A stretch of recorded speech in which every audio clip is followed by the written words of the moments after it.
Welcome back. In the previous video, we discussed the elements of software quality assurance.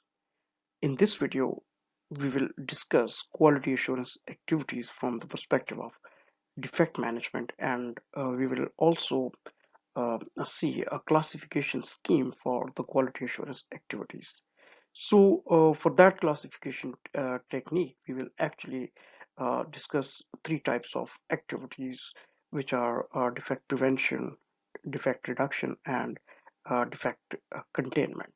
So in this video, we will have a discussion on defect prevention, whereas for the other two techniques, we will have a separate video. Here we will have discussion on the defect perspective of quality assurance activities. With the correctness-oriented aspects of quality, the central activities for quality assurance can be viewed as to ensure that a few, if any, defects remain in the software system when it is delivered to its customers or released to the market. Moreover, we want to ensure that these remaining defects will cause minimal disruptions or damages. The defect perspective of quality assurance activities examines the quality assurance techniques from the perspective of their ability of dealing with errors, faults, or failures. This examination can be broken down into two parts, that is detection or observation of specific problems from specific defect perspectives, and the type of follow actions or activities that deal with the observed or detect problems. We can view different quality assurance activities as attempting to prevent, eliminate, reduce, or contain the errors or the problems that appear in the software systems. Here we will discuss a classification scheme for dealing with different defects. In fact, a close observation of how different quality assurance alternatives deal with defects can yield a generic classification scheme that can be used to help us better select, adapt, and use different quality assurance alternatives and related techniques for specific applications. So we can classify these quality assurance alternatives or techniques into three generic categories. That is defect prevention through error blocking or error source removal. Similarly, defect reduction through fault detection and removal. And the third one is defect containment through failure prevention and containment. So the first category of quality assurance techniques or alternatives is defect prevention through error blocking or error source removal.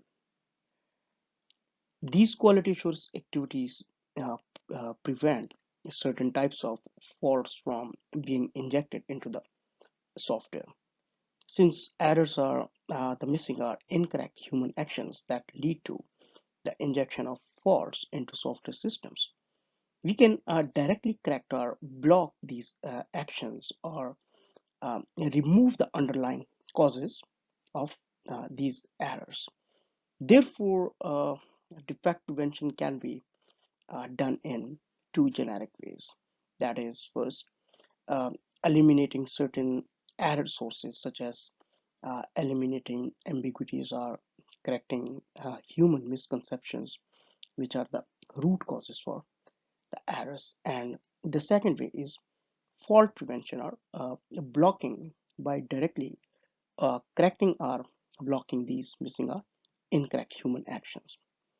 This group of techniques actually breaks the causal relationship between the error sources and faults through the use of certain tools and techniques. And through the enforcement of certain processes and product standards.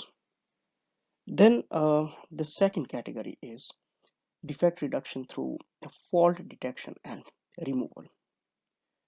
In fact, these quality assurance alternatives detect and remove certain faults once they have been injected into the software system. In fact, most traditional quality assurance activities fall into this category. For example, inspection and testing can be considered in this category. And we know inspection directly detects and removes faults from the software code or design, whereas testing removes faults based on the related failures, failure observation during the program execution. Various other means based on either static analysis or observation of dynamic execution can be applied to reduce the number of faults in a software system. Then the third category of the QA alternatives is defect containment through through failure prevention.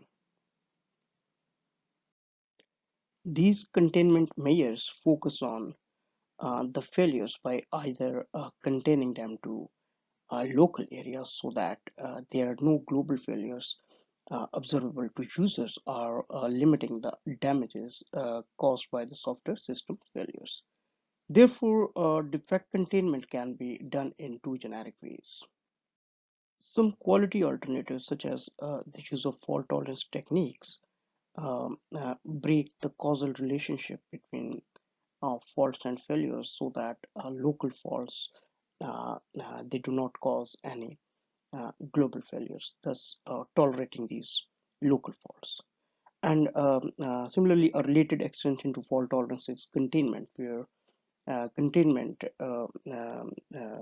measure to avoid catastrophic consequences such as deaths or personal injuries and severe property or environmental damages. In case of failures, for example, failure containment for real-time control software used in nuclear reactors may include concrete walls to encircle and contain radioactive materials in case of reactor meltdown due to software failures, in order to prevent the damages to the environment and people's health. So here is the illustration of the classification scheme that I mentioned in the previous slide. We can see three shapes, where the shape on left, the irregular shape, represents some errors during the development process. The middle object represents the faults, and the one on right represents the failures. We can also see different arcs and lines, which in fact represent some barriers, and these barriers are in fact some activities that are performed to remove the errors or faults. The barrier between the input to the software development activities, that is the left box, and the software system, which is in fact the middle object, represents different prevention activities. Similarly, the curved barrier between the software system, that is the middle object, and the usage scenario and observed behavior, the right object, represents defects or fault removal activities such as inspection and testing. Then the straight barrier to the right of and close to the above fault remover, to the fault removal barrier, represent failure prevention activities such as fault tolerance. Then the last barrier surrounding selected failure instances represents the failure containment activities. So, in fact, some of the human conceptual errors, such as error source E6, as we can see here, they are directly removed by error source removal activities, such as through better education to correct the specific human and conceptual mistakes. Other incorrect actions or errors, such as some of these, some of those, for example, which caused by error sources E3 and E5 here, are blocked. If an error source can be consistently blocked, such as E5, it is equivalent to being removed. On the other hand, if an error source is blocked sometimes, such as E3 in this case, additional or alternative defect prevention techniques need to be used, similar to the situation for other error sources such as E1, E2, and E4, where faults are likely to be injected into the software system because of these error sources.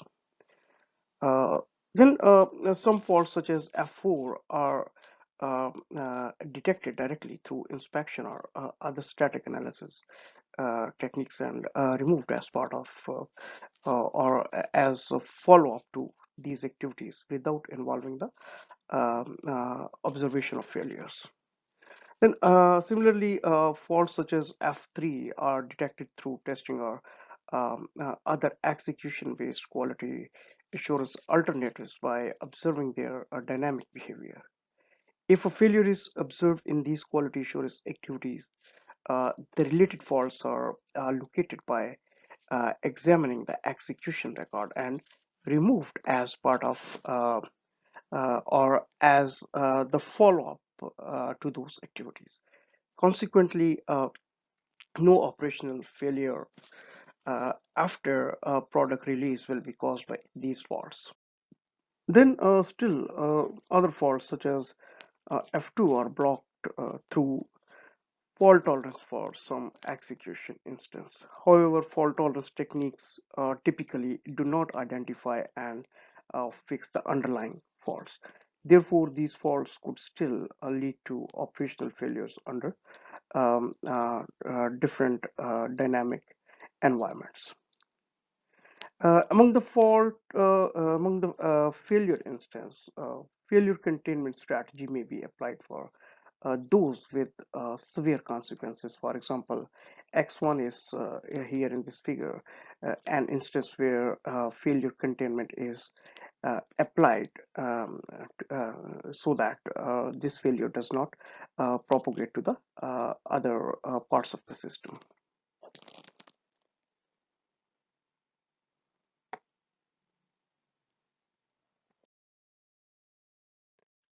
So we first discuss the defect prevention. This quality assurance alternative is used for most software systems to reduce the chance for defect injection and the subsequent cost to deal with these injected defects. Most of the defect prevention activities assume that there are known error sources or missing incorrect actions that result in fault injections. For example, if human misconceptions are the sources of the errors, then education and training can help us remove these error sources. Similarly, if imprecise designs and implementations that deviate from product specifications or design intentions are the causes of faults, then formal methods can help us prevent such deviations. Then, if non-conformance to selected processes or standards is the problem that leads to fault injections, then process conformance or standard enforcement of the process can help us prevent the injection of related faults. Similarly, if certain tools or technologies can reduce fault injections under similar environments, they should be adopted in order to prevent the faults. Therefore, root cause analysis is needed to establish the preconditions or root causes for injected or potential faults so that appropriate defect prevention activities can be applied to prevent injection of similar faults in the future. Once such causal relationships are established, then appropriate quality assurance activities can be selected and applied for defect prevention.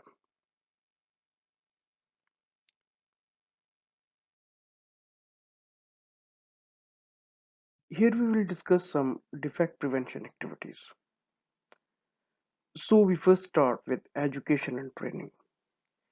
Education and training in fact provide people-based solutions for error source elimination. It has long been observed by software practitioners that the people factor is the most important factor that determines the quality and ultimately the success or failure of most software projects. Education and training of software professionals can help them control, manage, and improve the way they work.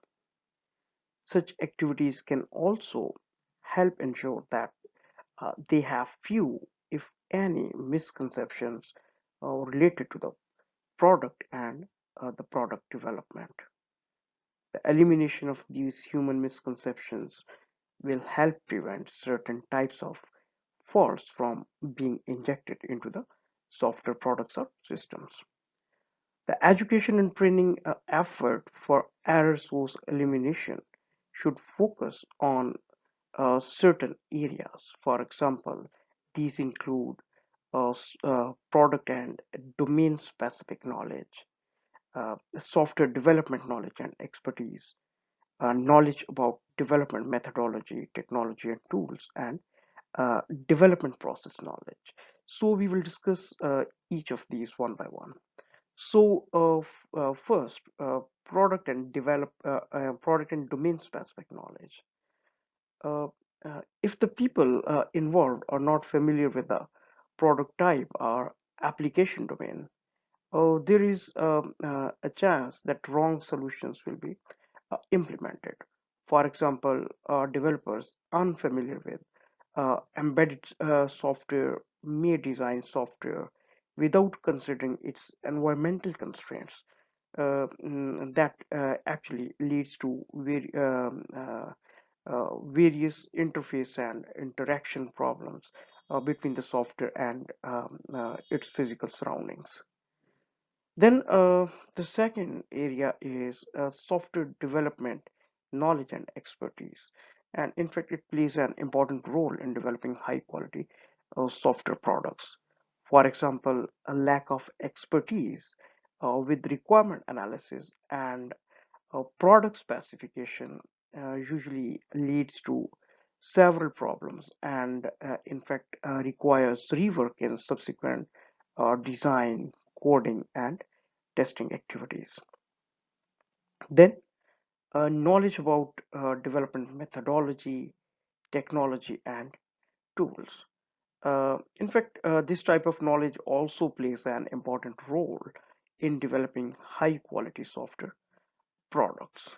For example, in an implementation of clean room development technology or formal methods, if the development team is not familiar with the key components of formal verification or statistical testing, there is little chance for producing high quality products.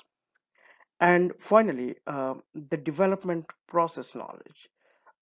If the project personnel or the project team does not have a good understanding of the development process that is being followed, there is little chance that the process can be implemented correctly.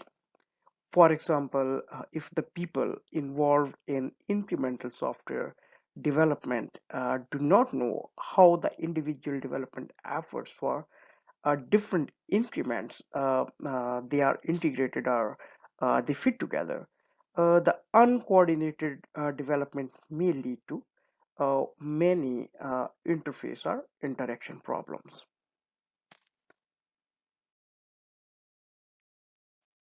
Then the second defect prevention activity that we discuss here is formal methods. Formal methods provide a way to eliminate certain error sources and to verify the absence of related faults.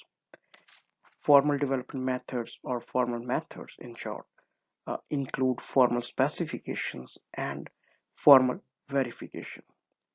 Formal specification is concerned with producing an unambiguous set of product specifications so that customer requirements as well as environmental constraints and design intentions are correctly reflected, thus reducing the chances of accidental fault injections.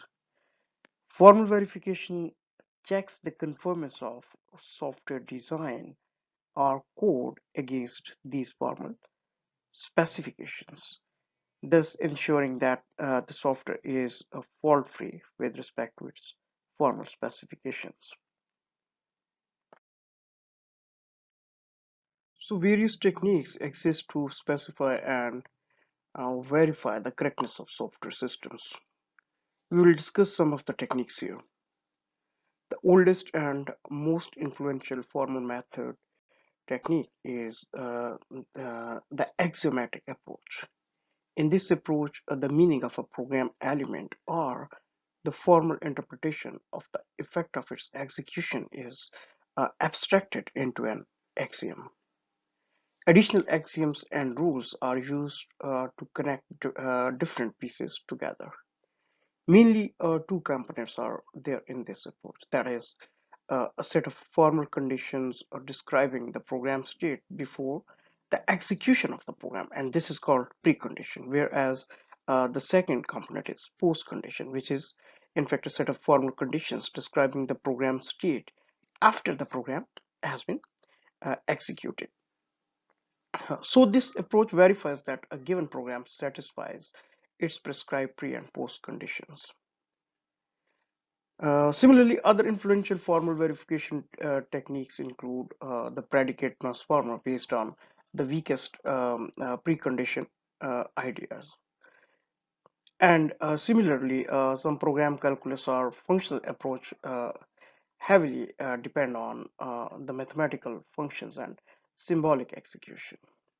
The basic ideas are in fact similar to the axiomatic approach, but the proof procedures are somewhat different. Then various other limited scope or semi-formal techniques also exist, which check for certain properties instead of proving the full correctness of programs. For example, model checking techniques are gaining popularity in the software engineering research community based on their proven effectiveness.